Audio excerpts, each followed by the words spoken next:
Her only match was struck and blown out by her husband. A Lakota chief handed her the whole book. The treaty paper was still damp from the agent's pen when he slid it across the table and told me to put my mark on it. Not my name. My mark. Like I was a child who hadn't learned letters. Like the 42 winters I'd spent on this earth hadn't earned me the right to be spoken to like a man.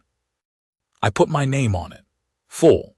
Every letter in the Lakota way, and then the English beneath it, the way the missionaries had taught me when I was 9, and my father believed the written word might be the one thing that saved us.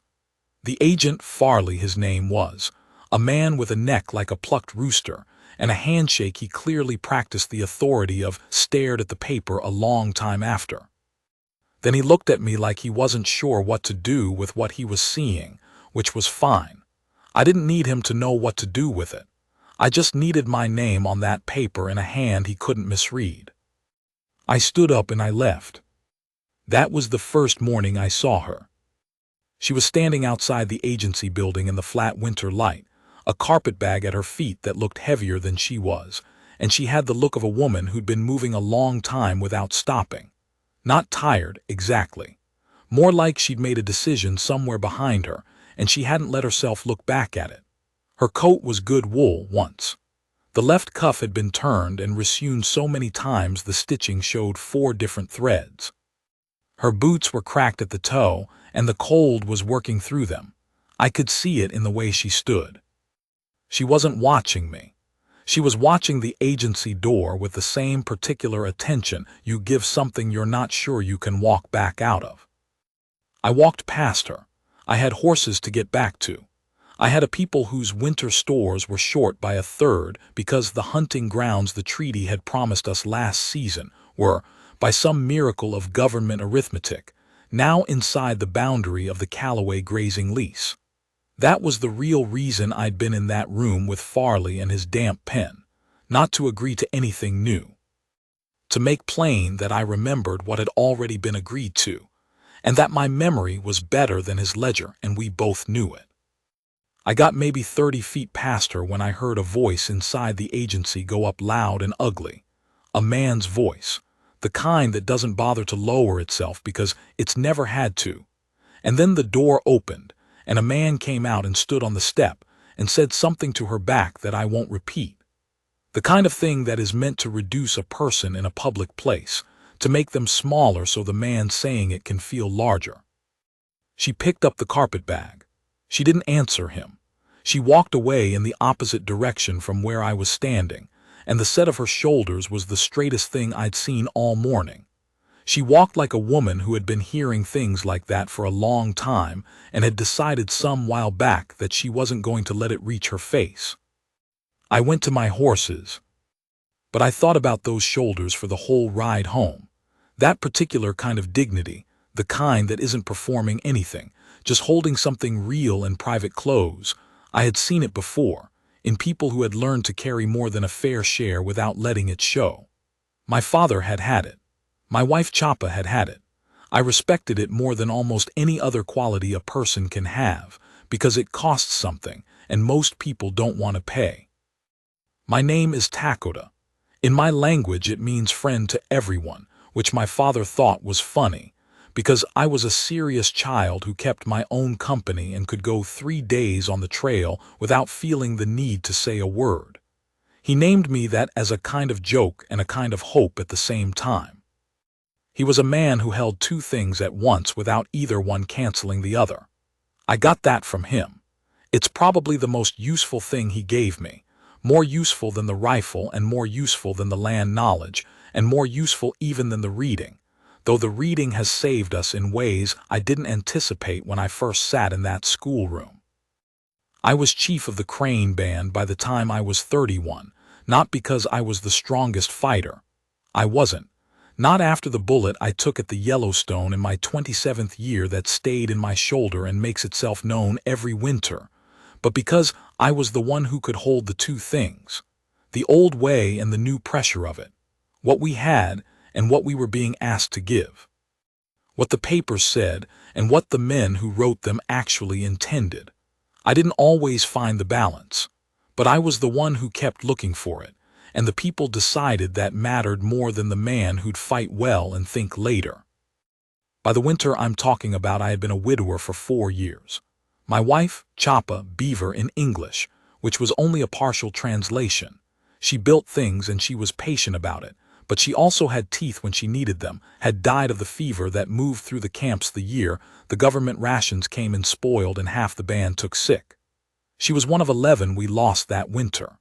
I held her hand for 3 days, and on the 4th morning her hand was cold and I was still holding it. I didn't let go for a long time after that.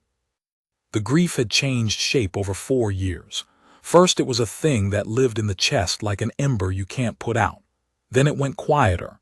Then it became part of the house of me, the way a healed bone becomes part of the body, there, solid, present, not hurting unless the weather changes. I had stopped expecting it to leave. You don't expect the ground to leave either. It's just what you stand on. I had my daughter, Winyan Ren. She went by, because it was easier for the school teacher and she decided efficiency mattered more than the principal, who was 13 that winter and already sharper than I deserved and patient with me about it, the way her mother had been. I had my band's 80-some souls and the weight of keeping them fed and housed and not cheated blind every time a man in a suit rode up from the Capitol with a new piece of paper and an expression that said he was doing us a favor. I had the horses and the land and the work and the particular satisfaction of doing work that matters and knowing you are the one who has to do it. That was enough, more than enough. I was not a man who was looking for more. But the frontier has a way of setting things in your path that you didn't know you were missing until they're standing there in front of you in the cold with a cracked boot and a carpetbag and the straightest shoulders you've seen all season. The second time I saw her was at Harlan's trading post, about a week later. She was trying to buy flour. She had money, not much, but enough, and Harlan was explaining to her in the slow, patient way that men use when they've already decided not to help you that he was out of the 20-pound sacks and wasn't expecting a shipment for 2 weeks, but he happened to have some 40-pound sacks in the back, if she wanted to manage carrying one of those home. She lived 2 miles from Harlan's. I knew because I'd asked around, the way you do when something is bothering you and you're not ready to call it what it is. She was in the Delacroix homestead cabin, the one on the creek bend that had been empty since old Delacroix pulled up stakes 3 years back and went to Missouri saying this territory had too many opinions and not enough water. She was renting it from Vickers, the land agent, at a rate I already knew was about 1/3 more than Vickers charged white men with families. Vickers had a system. He charged what he thought people would pay rather than what a thing was worth, and his read of what people would pay tracked closely with how many other options they had. She looked at the 40-pound sack, then she looked at the walk home in her head, then she said, "I'll take it." I was there to pick up the wire Harlan had been holding for me, fence wire for the southern pasture, which the Callaway cattle kept finding their way through, and I was at the back of the store when she said it. I watched her count the money out on the counter. I watched Harlan write it down with the slow, important deliberateness of a man who knows he has the only pen in the room. She hoisted the sack herself. She got it up onto her shoulder with some effort and a particular set of her jaw and started for the door, and she was going to make it. She was the kind of woman who would have made it on principle, but the sack had a weak seam on the bottom right corner, and it gave out about 4 steps from the counter. Flour went across the planks in a white cloud, and she stood there in the middle of it with nothing in her hands. Harlan didn't move.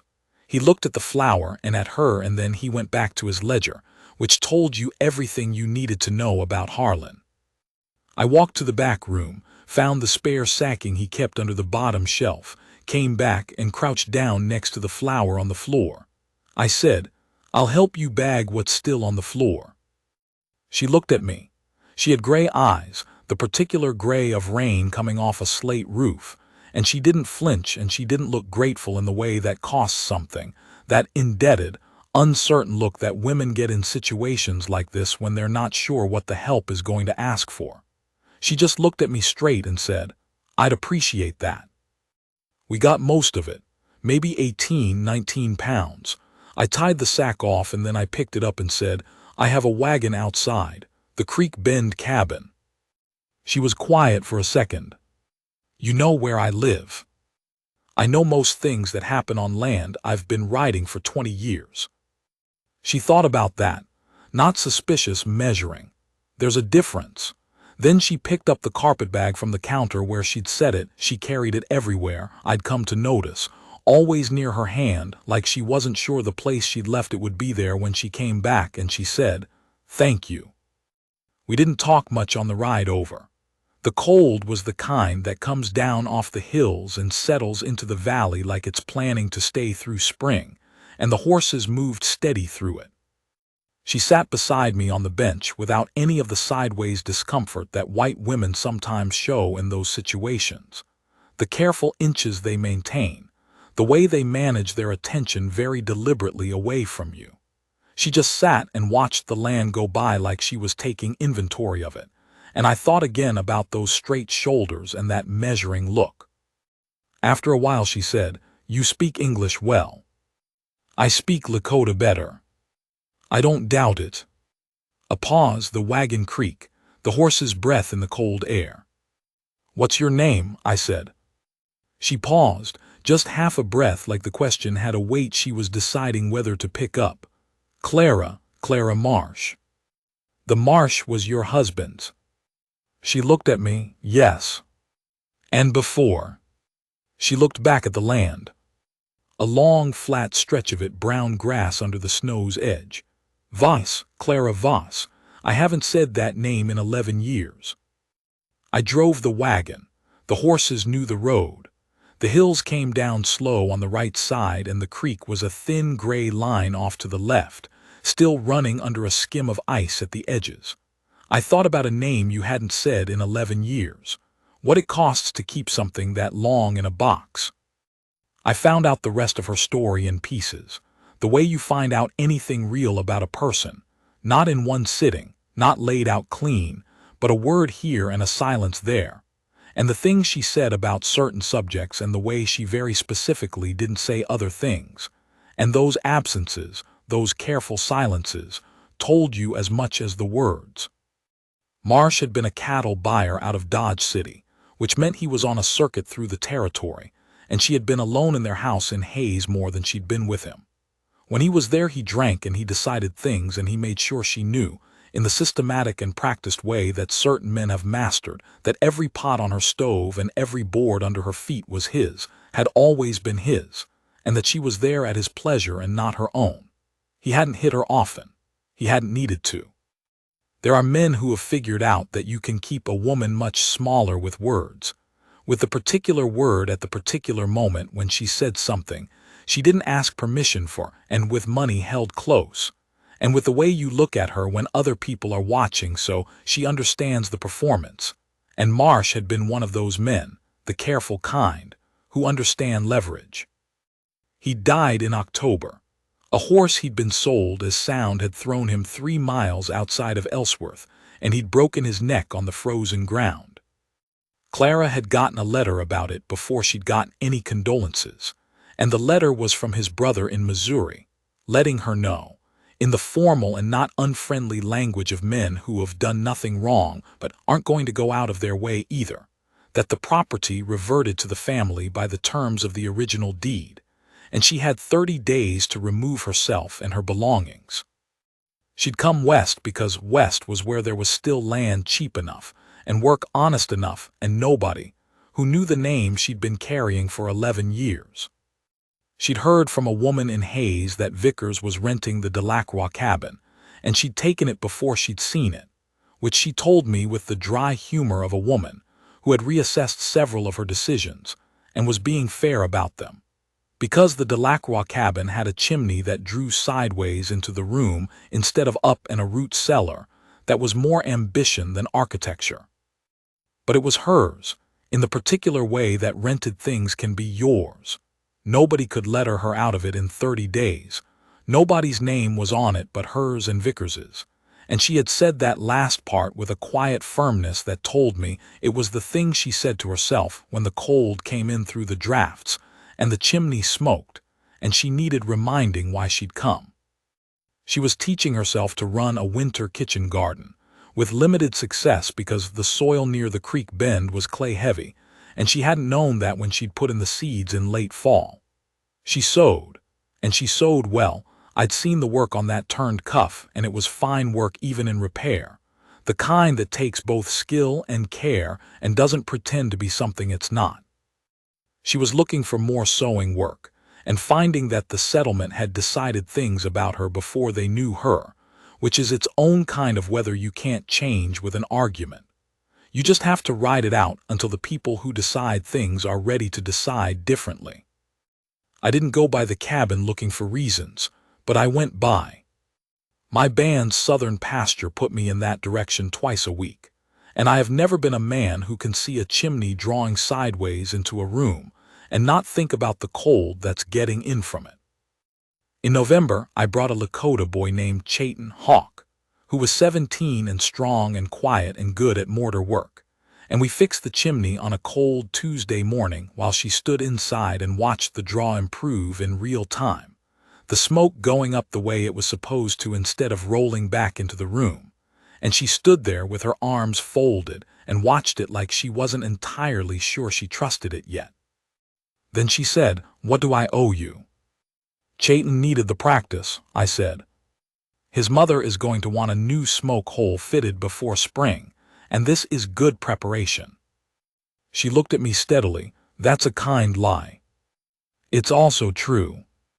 She fed us both.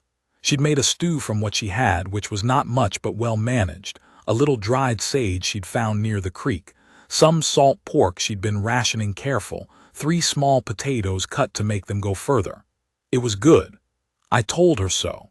She looked at the bowl and then at me, and she looked like she'd surprised herself, which told me she wasn't used to being thanked for what she made with her hands.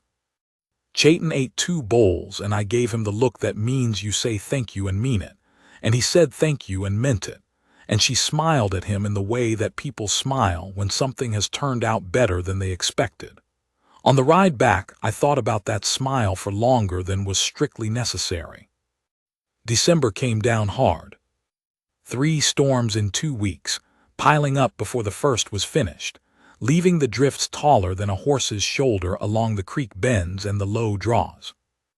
I was managing the band's situation, food stores, firewood, a handful of elders who needed medicine that the agency was slow in providing, because Farley had developed opinions about the urgency of our needs that didn't match the treaties. And I told myself I didn't have time to think about the creek bend cabin. But I thought about it. The way you think about a thing you've decided to leave alone, which means the thinking doesn't stop, it just goes quieter. On the 8th day of the second storm, I put on my heaviest coat and saddled one of the winter horses and rode out there. The snow was deep enough that the horse had to work for it, and the cold had a teeth to it that came through the wool in the creases. I told myself I was going because the chimney repair might not have held in this kind of cold. That was partly true. The other part I didn't examine. The smoke coming up from the chimney was good and straight, which meant the repair was holding. But the snow around the door was deep and unbroken, 2 days' worth, maybe more, which meant she hadn't been out in a long time. I knocked and got nothing. I knocked harder and heard something fall inside, a short, sharp sound that wasn't quite a word, and then after a moment the latch moved and the door opened about 6 inches and she looked out at me. She was pale, and her eyes had the particular brightness of fever. Not the small, everyday brightness of cold air, but the high, glassy shine that means the body is working hard at something it's struggling with. "I'm all right," she said. "Open the door, Clara." She considered it. She was the kind of woman who considered things even when she was sick and it was cold, and the sensible answer was obvious. Then she opened the door. She'd been sick 3 days, maybe 4. The same fever that was working through the camps had gotten into the settlement. It moved through every house with a drafty wall and a wood supply run thin, and the Creek Bend cabin had been both of those things for 2 weeks. She'd been managing it alone, drinking water when she could get herself to the bucket, resting by the fire, doing the careful arithmetic of a woman who knows she can't afford not to recover. The woodpile inside was down to the last of it, enough for another day, maybe less. I went back to camp and got Huhawi and her daughter Zitkala, who knew about fever and the plants that worked against it, and I brought them back with enough firewood to fill the lean-to outside. Huhawi didn't speak English and didn't need to.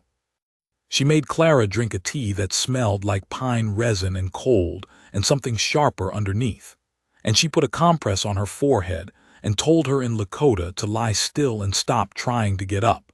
And even without the translation, Clara seemed to understand the tone perfectly, because she lay still. I came back in the evening. Zitkala was by the fire, working on beadwork and watching the door with 17-year-old discretion, which is to say she was watching everything. She looked up at me and gave me the look that daughters and daughters of the band give their fathers and fathers of the band when they've decided something, the patient, knowing look that says they're not going to say what they've decided out loud, but they want you to know that they know. Clara was sitting up. The fever brightness had dialed back to something closer to her regular gray. "You didn't have to do that," she said. "I know. But thank you, tell them thank you." "Tell them yourself." Zitkala understands more English than she lets on. Clara looked at Zitkala. Zitkala looked back at her with complete practiced innocence. Clara said, "Thank you, Zitkala." And Zitkala said, "You're very welcome," in clear, precise English, and went back to her beadwork, and Clara's mouth curved at the corner despite herself. I stayed until she'd eaten something. The fire was good and high when I left. On the road back in the cold and the dark, I stopped letting myself pretend I wasn't thinking what I was thinking. My daughter Wren asked me about Clara and the way she did things she decided were important enough to bring up directly, which meant without any of the sideways approach she was entirely capable of when she thought indirection was more efficient. "The woman at the creek cabin," she said. "We were eating breakfast, the two of us, the camp barely awake outside. Chayton says you've been there 3 times. Chayton should concern himself with his own affairs. He's 17 and it's winter. He doesn't have any." She ate her dried meat with the unhurried patience of a person who has decided to wait for the real answer. "Is she a good person?" "Yes." "Does she treat you respectfully?" I looked at my daughter.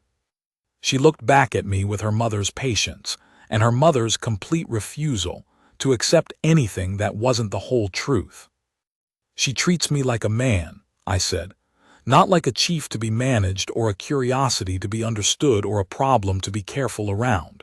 Like a man." Wren was quiet, thinking about that. "That's rarer than it ought to be." "It is." She went back to eating. After a moment she said, "You should invite her to the winter gathering, so the band can see that you've thought about this and decide what they think before you've decided anything." "I haven't decided anything." "You've decided something," she said, matter of fact. "You're just working out what it means." She got up and took her bowl to the basin. "Invite her. The worst that happens is she says no, and then you know." I sat at the table after she left. The fire was low and steady. Outside the camp was waking up, the ordinary sound of it beginning, voices, horses, the clank of something metal, a child complaining about something. 80-some souls who relied on my judgment being steady. I had given them 42 years of steady judgment, and I intended to keep going. But I thought about Chapa, about how she had made this exact argument once about a different decision, years ago, when I had been slow about something I'd already made up my mind about. She had sat right where Wren was sitting now and said, "You've already decided, you're just working out what it means." Word for word. I thought, my daughter has her mother's mind and her mother's way with a sentence, and her mother's patience with a serious man who overthinks things. I thought about how Chapa would have known exactly what to do with a straight-shouldered woman who carried her carpetbag everywhere. because she'd learned not to trust that things would stay where she left them. Then I put on my coat and went out to work. I brought Clara to the winter gathering, which is different from inviting her. Inviting her would have left it to her to get there alone in the cold, which was not something I was going to do. I rode to the Creek Bend cabin 2 evenings before and told her there was a gathering of my people, and she was welcome if she wanted to come. She said yes before I'd finished the sentence, which I filed away. She came. She wore her good coat, cleaned and pressed, and she had done something with her hair that was different from her everyday way of wearing it, and she had brought a tin of dried apples she'd been putting by since fall, which she gave to the cooking circle with 2 hands the way she'd seen the women receive things, not as if she'd been instructed but as if she'd been watching and thinking, and decided that was the right way. Winona, 50 years with the band, the authority in all domestic matters and a good number of the others, took the tin and looked at it, and then looked at Clara for a long moment, and said something that made the cooking circle laugh. "What did she say?" Clara asked me later. "She said you have sensible hair." Clara's hand went up to her hair, which the wind had come at by then, and pulled some pieces loose around her face. "That's a compliment. From Winona, it is the highest one she gives. It means she thinks you know what matters and you don't spend yourself on things that don't." Clara considered this carefully. "I'll take it," she said. We were standing at the edge of the fire circle in the evening, close enough to the fire for warmth, watching the younger people dance. The drumming that night was Kanji, Chayton's older brother, who had his grandfather's way with it, not just the rhythm but the something underneath the rhythm, the weight and release of it that you feel in the sternum. Clara was watching the dancing with the measuring, respectful attention that I'd come to know as her way of learning something she wanted to understand properly. "It's beautiful," she said, not the polite exclamation of a guest, the recognition of a person who has been actually reached by something. "Yes," I said. She looked at me then. The fire was bright behind her, and her face was in the edgelight of it, that particular golden shadow that firelight makes, and she said, "You have been kind to me since that first morning, kinder than I had any reason to expect." "I'm not sure kindness has to be earned," I said. "In my experience it always has been." "Then your experience has been too limited. Or limited by someone." She was quiet a moment, and I thought I'd pushed too direct, but then she said, "That's an accurate way to put it. Yes." The drumming changed rhythm, slower, heavier. The fire popped and a column of spark went up and dispersed in the cold air. Somewhere in the camp a child was being carried to bed, protesting. "What was your wife like?" she asked. The directness again, that decision to say the thing she actually wanted to know. I thought about how to say it. "Strong," I said. "Patient in the way that isn't softness, the way that knows when to wait and when to move. She could repair anything." She thought my seriousness was funny, which was good because it kept me from taking myself past what was useful. I stopped for a moment. "She died of a fever. 4 years ago. The same kind that came through your cabin last week." "I'm sorry." Simple, undecorated, no performance around it. "She would have fixed your chimney herself without being asked," I said. "She would have told you about the clay soil before you put your seeds in. She had that way of seeing what a situation needed before it had to tell you." "She sounds remarkable." "She was." I looked at the fire. "She would have liked you. She had a particular respect for people who carried what they were carrying without making a show of it." Clara looked at me. Something in her face settled or opened, I'm not sure which, a particular quality of attention that felt like being looked at straight through. "You see things clearly," she said. "I try to. It's rarer than you might think." The drumming went on. The fire went on. I had said more than I'd meant to say, but it had all been true, and I had long since learned that the things that come out truer than you planned are usually the ones worth saying. After a while I said, "You carry your carpetbag everywhere." She looked down at it. "Old habit." Someone taught you not to trust that things stay where you leave them. She was quiet a moment. Yes. Nothing here will be moved without your knowledge, I said. You can put it down. She looked at me for a moment. Then she set the carpetbag down at her feet and left it there. It was a small thing. It was not a small thing. She put her hand on mine then, not tentatively. The steady, offering touch of a woman who has decided something and is saying it with her hands. Her hand was cold from the air and warm from the fire at the same time. I turned my hand over so it was palm up and held hers, and she kept her grip steady and sure. We stood like that for a while. The drumming continued and the fire continued, and Ren walked past with Zitkala and the crowd, both of them carefully watching anything except the two of us, which meant they were watching very closely. The spring was not without its difficulties. I want to say that plainly, because anything worth having has a cost, and there's no use pretending otherwise. Farley had his say. He made a point of finding a moment, the next time I was in the agency on band business, to remind me that relationships between agency-dependent bands and white settlers were something the Bureau took an interest in. He said that in the careful, official tone of a man who's decided to put a thing on record and see if it moves you.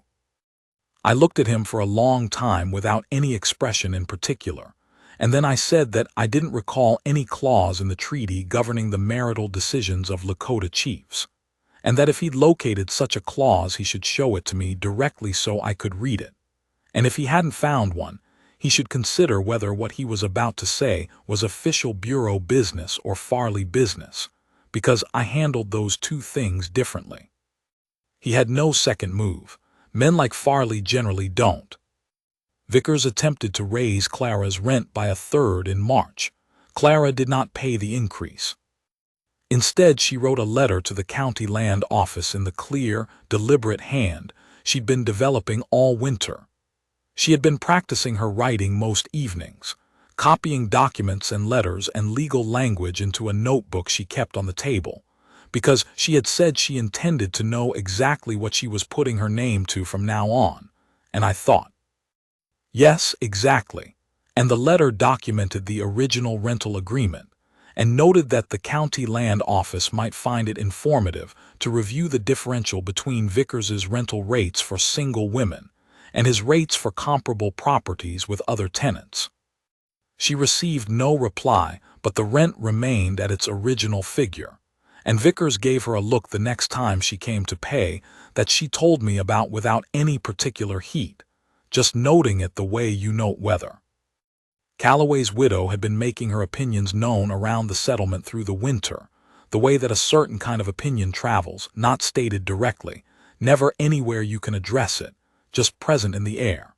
In April she stopped.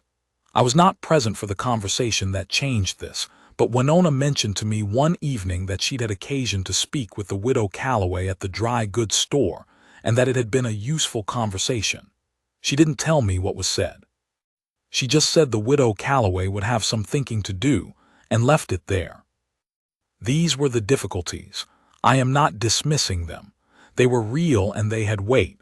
But there is a difference between real opposition and the kind that is mostly waiting to see if you'll blink.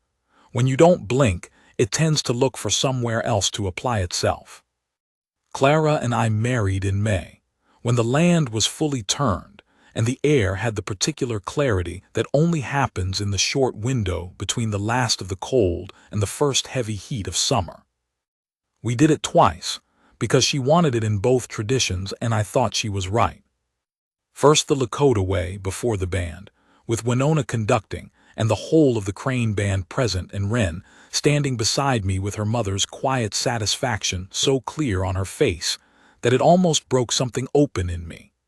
Then the church outside the settlement, with a young minister from Ohio who was new enough to the territory that he hadn't yet had time to form the particular local opinions. He was glad to be useful, and he conducted himself straight and honest, and when he said the words about honoring and cherishing I heard Clara say them back in the clearest, most certain voice I had ever heard come out of her. Like a woman saying something she had been waiting a long time to be able to say and meaning every syllable of it. She moved to the camp. She kept the Creek Bend cabin for her sewing work. She'd built a real business by then, alterations and made-to-order garments both, with a client list that made Vickers nervous when he saw the horses tied outside. But she lived in the camp in my lodge, and she set about learning our ways with the same patient, measuring, complete attention she gave everything she decided was worth learning. Wren taught her Lakota in the evenings, sitting by the fire after supper, Wren precise and patient, Clara writing the sounds phonetically in her notebook, and then pronouncing them back in ways that made even Wren's composure slip. Winona accepted a cup of Clara's coffee one morning without being offered it, which was Winona's way of saying she decided something. When Winona decided, that was the end of the deciding. Chayton, whose chimney work had apparently given him a sense of investment in the whole situation, appointed himself Clara's unofficial explainer of things. The band did that might seem unusual if you hadn't grown up with them. He did this with the earnest, slightly over-careful thoroughness of a 17-year-old who has taken a responsibility seriously and wants credit for it. Clara thanked him every time, and I believe she genuinely meant it. In June, a woman from the settlement came to the cabin asking for alterations on a dress for a wedding, and when she walked back to her buggy, she passed the camp's fire circle and stopped to watch the children playing, and one of Winona's granddaughters, Maka, ran up to her and showed her a piece of beadwork she'd made, the way small children show anyone within reach something they're proud of. The woman from the settlement crouched down and looked at it properly and said it was beautiful. I was watching from near the horses. It was not a large thing, but it was not a nothing thing either. By late summer, I want to tell you about one particular morning, because it is the one I go back to, the one that holds the whole account in a single moment. I'd been out since first light checking the eastern fence line. We'd been permitted to fence now, one of the quiet victories from the spring treaty renegotiation, where I had brought Clara's careful letter writing and my own 20 years of treaty memory together, and made Farley sign 3 things he hadn't arrived intending to sign. The fence was holding well enough, but the rains had pushed some of the posts and I'd been resetting them, and I'd caught my left hand on the wire near the 3rd post, not bad but enough to bleed, and I'd wrapped it with my bandana and gone on and finished. I came back to the camp mid-morning. The sun was well up, the kind of late summer morning that sits in the valley like something that knows it doesn't have many more of itself left and is taking its time. The camp had its regular sound, fires, horses, the voices of the people going about the work of staying alive and keeping each other fed and warm, the sound that I had been listening to my whole life, and that meant more to me than I could put words to. I came to the lodge and pushed back the flap, and Clara was at the small table, in the good column of light that came through the open smoke hole in the morning, writing. She was in a plain shirt with the sleeves rolled past her elbows the way she did when she was deep in something, and her hair was loose because she'd just woken and hadn't pinned it yet, and she was writing with the full weight of her attention on it, one hand flat on the paper and the other moving the pen. She looked up when I came in. Right away, before I'd said anything, she looked at the bandana wrapped around my left hand. She got up and came across the lodge and took my hand in both of hers. She unwrapped the bandana with careful fingers, looked at the cut. It had mostly stopped, just a clean wire cut a few inches along the heel of the hand, and she looked up at me. "It's nothing," I said. "I know it's nothing." She was already moving to get the cleaning cloth. "Sit down." I sat. She cleaned the cut with the water from the basin, working careful and steady, no fussing and no theater about it, just a woman tending a thing that needed tending. The light from the smoke hole came down in that morning column across her hands and the side of her face and her loose hair and the table behind her with the letter on it. The camp went on outside. I could hear Kanji's voice and 2 of the children playing something that involved a great deal of running, and the horses in the near pasture. She finished and wrapped the hand neatly and tied it off. Then she kept my hand in hers and she looked up at me, and her eyes in that morning light were exactly the gray of the creek in the early morning when the mist sits on it before the sun comes fully over the hills. "What were you writing?" I asked. "A letter to my sister." She hadn't spoken to her sister in the 11 years of her marriage to Marsh. I knew that. "I'm telling her where I am. What my life looks like now." "What does it look like?" She looked down at my hand in hers. She turned it over, palm up, the way she had at the winter gathering. She looked at the lines of it, at the new bandage over the wire cut. "I told her I found a man who speaks to me like I'm worth speaking to," she said. "I told her I found people who have been kinder to me than I had any right to expect from strangers. I told her I finally understand what it feels like to be in a place where I don't have to watch the door." She was quiet for a moment, her eyes still on my hand. "I told her I know what I'm worth now, that I had to come a long way to find out, but I know." She looked up then, and the thing in her face was not gratitude, not the look of the rescued, not the look of a woman who had been given something and was accounting for the debt. It was the look of a woman who has recognized something of her own value and is simply, clearly telling you what she sees. "I know because of you," she said. "Not because you told me, because you behaved like it was obvious, like it wasn't in question. And that was the thing I'd been waiting for, not someone to say it, someone to just act like it was already true." I held her hands.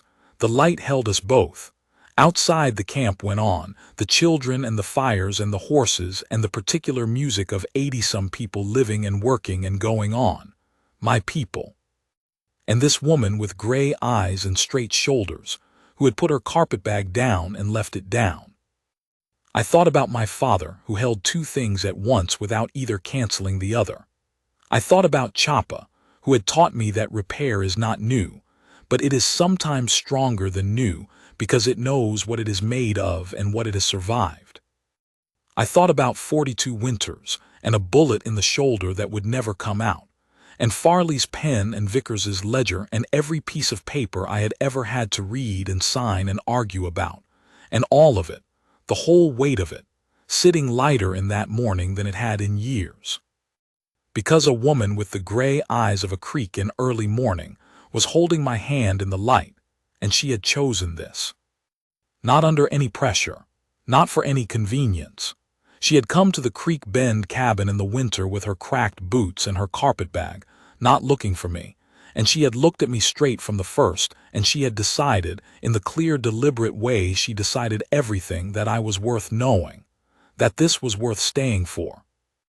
I had spent my whole life doing the work. The fence lines and the treaty papers and the winter stores and the 80-some souls, and the weight of keeping them whole and steady and alive. I had never asked to be seen for it. That is not why you do the work. But she saw it, freely, clearly, without anyone asking her to. That is what I want to tell you. Not Farley or Vickers or the storms or the difficulties, which were all real but none of them the point. The point is a morning in late summer, in a lodge with a smoke hole full of light, and a woman choosing to keep my hand in hers, and the absolute, quiet certainty of being known, of being enough. More than enough. That's the whole of it. But I want to go back to something I skipped over, because the account isn't honest if I leave it out. There was a night in January, after the fever had passed and before the winter gathering, when I rode out to the Creek Bend cabin, not for any reason I could justify to myself or anyone else, and I sat in the saddle at the tree line for probably 10 minutes before I turned the horse and went home. The light was on in the cabin. The chimney was good. There was no reason I needed to be there. I went home and I sat by my own fire, and I thought about what that 10 minutes had cost me in terms of the image I had of myself as a man who didn't circle things he wasn't ready to approach. Then I thought, the woman in that cabin has been reduced systematically for 11 years. She has been told in every way a person can be told what she is not worth consulting, not worth naming with her own name, not worth the cost of what she needed. And she came out here alone in winter to a cabin that smoked sideways, and she is building something out of nothing, the way people do when the something is the only thing they've got left. I thought, and you have been careful all your life not to want things that might not come, because wanting something and not getting it is one more thing to carry. But there is a difference between the caution that keeps you honest and the caution that keeps you small. My father knew that. Chapa knew that. I got up and I poured a cup of water, and I drank it, and I went to bed. 2 mornings later I rode to the Creek Bend cabin. I had with me a book. Not a present, not in the way that says here is something I have decided you need. A book I had read twice and thought she might think about. A legal handbook from the territorial office. Dry as dust but useful, because I had noticed she was copying legal language, and I thought she should have the actual source rather than the copies. That was the reason. She was at the table when I knocked, and she called out, "Come in," because she'd heard my horse. And I came in and set the book on the corner of the table, and she looked at it, and then at me. "What's this?" "Territorial contract law. You've been copying from agency documents. This is better." She looked at it. Then she picked it up and turned it over and looked at the back and turned it over again. "I'll return it when I'm done." "Keep it." She looked up at me. "That's a generous thing." "You'll use it more than I will." She set it down and she looked at me with that gray, direct look, measuring and unhurried. "Why have you been kind to me?" she said. "Not the chimney, I can explain the chimney. Not the flower, I can explain the flower. But in general." "You didn't have to." "No," I said. "So why?" I thought about it. The honest answer, not the convenient one. "Because the first morning I saw you, you walked away from a man who had just said something meant to make you smaller, and you walked away with the straightest back I had seen all winter. And I thought, that is a person who is still herself in spite of everything. I find that worth something." She was quiet for a long time, long enough that I thought I'd said too much. Then she said, "That is the most complete thing anyone has said to me in 11 years. I mean it completely." She looked at the book again. Then she said, "Would you like coffee? I have a small amount and I've been saving it for something worth it." I sat down. She made the coffee. We sat across the table from each other with the winter light coming through the small window and the fire making the room warm and actual. And we talked for 2 hours about everything and nothing particular. The land, the treaty, what she'd been reading in the agency documents she'd been copying, a story from her childhood in Wisconsin that she told with the wry, fond precision of a person who has been away from a place long enough to see it clearly. I told her about my father and the missionaries and the reading, and she listened the way good listeners listen, with her whole attention, and without planning her next thing while you're still talking. When I left, she came to the door and stood in it, and the cold came in around her, and she didn't seem to notice. "Thank you for the book," she said. "Thank you for the coffee." It was not a fair trade. "It was more than fair," I said, and I rode back to the camp in the cold with the particular clarity of a man who has stopped arguing with himself about something. There is one more thing about Wren. The first time Wren and Clara were alone together was in early February. I had gone to the agency for something, and Wren had come with me to the edge of the settlement and then turned back, and on the way back she passed the Creek Bend cabin and she knocked on the door. She told me this afterward, without apology but with the forthright manner that meant she was also reporting to me, not just telling me. Clara had let her in and given her tea, which was either confidence or intuition or both. They had sat across from each other, and Wren had said, "This is what Wren told me, and I have no reason to doubt her accuracy," she had said. "My mother died 4 years ago. My father has been carrying it without saying much, which is his way." And Clara had said, "Yes, I can see that." And Wren had said, "He is a good man. More good than he shows, because he thinks showing it is asking something from people." And Clara had said, "Yes, I've noticed." And then, according to Wren, they had drunk their tea and talked about a number of other things, and when Wren left, Clara said, "You are very much like your father." And Wren had said, "I take that as a high compliment." And Clara had said, "So do I." Wren told me this, then she said, "She's good, father. She's actually good."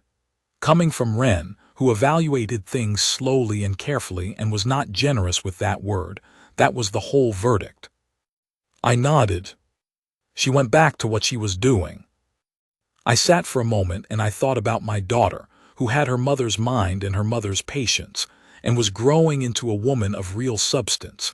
And I thought about the gray-eyed woman at the Creek Bend cabin who had spoken plainly to her the way you speak to someone whose opinion you actually want.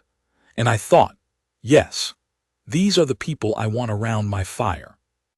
That is a different kind of being seen than the summer morning with the light through the smoke hole. But it is the same thing in a different direction. And both of them together are what I mean when I say more than enough. That is truly the whole of it. One more thing, then I'm done. The autumn after we married, I was at the agency again. Farley had a new man with him, someone from the capital on a review visit, and the new man had read the spring amendments to the treaty, and he was asking Farley about them in a way that suggested he thought Farley might have been outmaneuvered. He wasn't wrong, but that's a different story. When they brought me into the meeting room, the new man looked at me, and then he looked at my hand at Clara's work, the ring she'd had made by the silversmith in town, a plain band with a single small design on it that Wren had drawn, and that meant, in our way, the crane in flight. And then he looked back up at me and he said, "Chief, you have a reputation in this office as a man who reads the fine print." "I read all of it," I said. "I find that useful."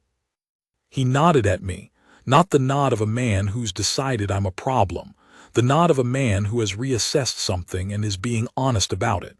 "I expect so," he said. That was all, but I thought about it on the ride home. About the 42 winters and the bullet and the treaty papers, and the moment I'd stood in the cold outside the agency building, and watched a woman walk away with the straightest back I'd seen all season. About the particular long road of a life, which doesn't look like what you expect and gives you things you didn't know to ask for, in places, and by means you couldn't have predicted. You do the work, you hold the two things, you keep your people steady. And somewhere in the long middle of it, if you're fortunate, not lucky, fortunate, which is different, because fortune rewards the man who has already been doing the right thing and just needs the world to eventually make room for it, somewhere in the middle of all of it, the thing you didn't know you were missing walks up to you in a hardware store full of spilled flour, and it has gray eyes, and it treats you like a man. That's what I've got for you, that's the whole account.